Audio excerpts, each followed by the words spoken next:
Rykov of EmperorsClothes.com right shortly after 9/11.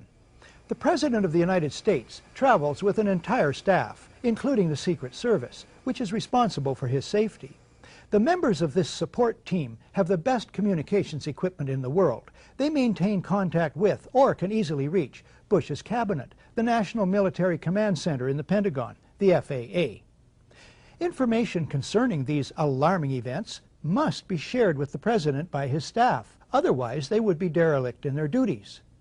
Not surprising then, this report by ABC's John Cochran, traveling with the President, here speaking to Peter Jennings, not long after the President left his hotel.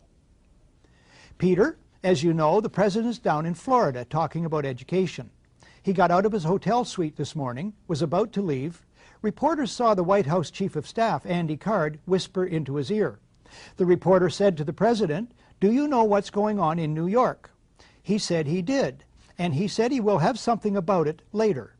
His first event is in about half an hour at an elementary school in Sarasota, Florida. Something is very odd about the President's behavior. The President is aware, by his own words, that something serious is happening in New York. He additionally has to be aware of a great deal more about the situation. You have John Ashcroft later in the day at a press conference. Immediately after the first report of a plane crashing into the World Trade Towers, numerous federal agencies coordinating with the White House mobilized their resources. You have Vice President Dick Cheney, September 16th on NBC's Meet the Press. He tells host Tim Russert, the Secret Service has an arrangement with the FAA. They had open lines after the World Trade Center was... Then he stops himself. You have Laura Brown of the FAA. She attends hearings of the 9/11 Commission that bear on the aviation aspects of the day. Embarrassed by previous non-forthcoming testimony about the FAA's role, she sends an email in May of 2003 to members of the media whose business cards she had collected. Within minutes after the first aircraft hit the World Trade Center, she states in her email, the FAA immediately established several phone bridges that included FAA field facilities, the FAA Command Center, FAA Headquarters, DOD, the Secret Service, and other government agencies. The U.S. Air Force liaison to the FAA immediately joined the FAA Headquarters phone bridge and established contact with NORAD on a separate line. The FAA shared real-time information on the phone bridges about the unfolding events, including information about loss of communication with aircraft, loss of transponder signals, unauthorized changes in course, and other actions being taken by all the flights of interest, including Flight 77. So, in light of all this, here's the odd thing about George Bush's behavior. He and his staff could cancel or postpone an easily postponable photo op. But they don't. Why? On 9/11, Bush acts, and I emphasize acts, as if he doesn't know, as if he's not in touch. He proceeds with, or feigns, normality. Now to something else that's puzzling.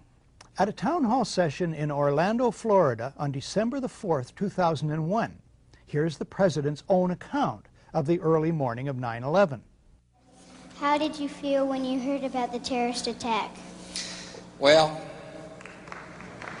thank you, Jordan.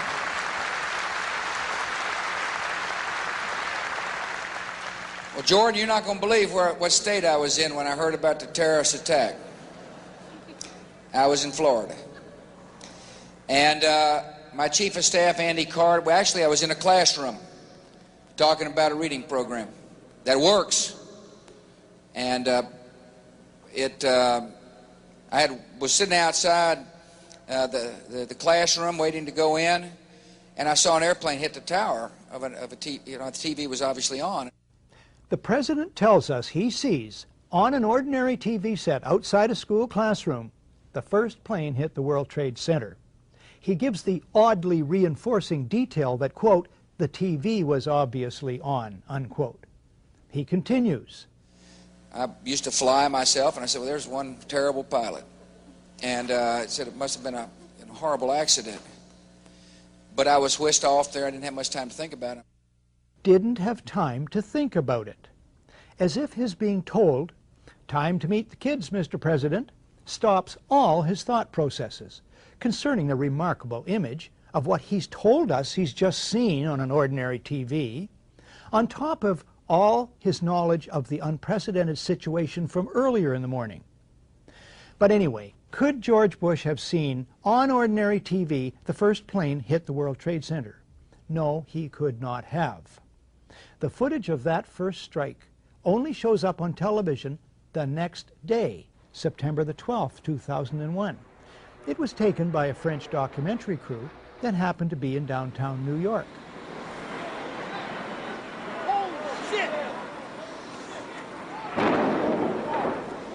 The Orlando Town Hall session takes place 7 weeks after 9/11, so it can be suggested Bush confuses the second plane with the first.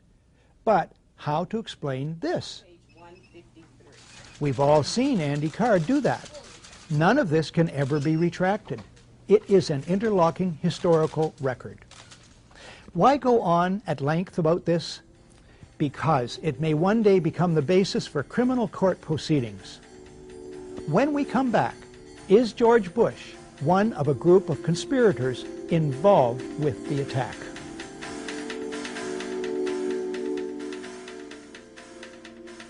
Welcome back to The Great Conspiracy, the 9/11 news special you never saw. George Bush is very convincing that he saw the first plane strike the World Trade Center the morning of 9/11 on regular TV. He provides supporting details, has repeated the story, and never retracted it. It has run on the White House website. Since he cannot have seen it on regular TV as he claims, it is not unreasonable to conclude that he sees the first plane on private, closed-circuit TV earlier that morning or in a private holding room later. Either way, I submit this could mean that someone had to arrange for cameras to be positioned and rolling to record the first plane strike. Those involved had to know precisely that the first plane was in the air, where and when the plane would hit. In other words, people closely associated with the President of the United States had very specific prior knowledge of the existence of the first plane, its destination, and its purpose. More clues. Bush's itinerary is well known. There are plenty of live news media reports concerning the President's whereabouts from the time he gets up that morning in his hotel until the time he arrives at Booker Elementary School, and how long it will take him to get there. Remember ABC's John Cochran and the half hour? Yet, the Secret Service, for at least a full half hour after he is notified that America is under attack, takes no steps to remove the President to safety. What happens instead? This footage also appears in Michael Moore's film Fahrenheit 9/11. No one claims this footage is doctored. The President continues reading a story about a pet goat for at least 7 minutes. One columnist absurdly suggests that the President doesn't want to alarm the children. But could the President not have said, "Kids, I'm sorry, I have to excuse myself. There's some important business I have to attend to. You just carry on with your reading, you hear?" Any reasonable analysis suggests that the President and his handlers share sufficient real-time and prior knowledge of the unprecedented events of that day. The public record shows the President and his associates fail to act appropriately, that they in fact create a fiction and play act their assigned roles. This evidence alone constitutes grounds for proceeding with an indictment on charges of conspiracy to commit treason. But if, let's be dogged here, if the official story is true, and an astoundingly successful sneak attack from diabolical Muslims caught America totally off guard, then the White House surely must be highly motivated to turn heaven and earth, to use one of their own favorite cliches, to investigate the events of that day as quickly and thoroughly as possible. The White House must rush to appoint a respected chairman and commissioners, give them the widest powers to call witnesses, spare no expense. Except for the Reichstag fire, that's how it's usually done. 6 days after the sinking of the Titanic, a chairman is appointed to head an investigation. 9 days after Pearl Harbor, the first of 4 investigative commissions is struck. the JFK assassination, the Challenger disaster, 7 days each. How many days after 9/11 is it that President Bush names someone to head an investigation? This commission has been charged with a crucial task. Call it foot dragging. And then, who does Bush appoint? He appoints Henry Kissinger. Naming Kissinger sets a new standard for cynicism, or for being out of touch, or both. A New York Times editorial suggests the choice was to contain an investigation the White House long opposed. But Kissinger at least is an expert on the date September 11th. It was on that day in 1973 that the CIA-assisted overthrow of the democratically elected government of Chile takes place, masterminded by Kissinger for Richard Nixon. President Salvador Allende is murdered. In his 2001 book, The Trial of Henry Kissinger, Christopher Hitchens notes Kissinger as a crucial figure at all stages of this crime and cover-up. Now, this is in reference to a bloody and unnecessary Kissinger-driven episode in Indochina, which cost the lives of 64 U.S. servicemen. But it also sums up Kissinger's role in the bloody Chilean operation. The cover-up is as important as the crime. The White House tries to install Kissinger, an expert at cover-ups, to head the 9/11 investigation. After a universal backlash, Kissinger backs off. Bush then names, it's 431 days now, Thomas Kean and Lee Hamilton as co-chairmen. Kean's Azerbaijan oil connections and other conflicts of interest should make him ineligible from the outset. He earlier co-chairs the Homeland Security Project. Observers have noted that huge profits are to be made in the surveillance and security industries these days. The more alarmed the public, the bigger the profits. As for co-chair Lee Hamilton, Washington investigative journalist Joyce Lynn says he should be called Mr. Cover-Up.